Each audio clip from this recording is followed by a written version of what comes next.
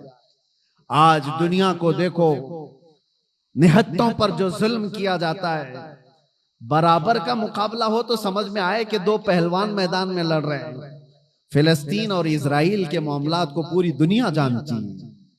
ایک طرف کنکر اور پتھر لے کر لڑنے والے بچے، اور ایک طرف پیٹروٹ میزائل پوری دنیا کو سپلائی کرنے والی ہائی ٹیکنالوجی پاور والی طاقت۔ کوئی مقابلہ ہے؟ کوئی مقابلہ نہیں، لیکن دنیا دیکھ رہی ہے۔ اور حقیقت میں بتاؤں، حق و باطل کے معاملات جب بھی ٹکرائے نا، برابری کبھی ہوئی نہیں۔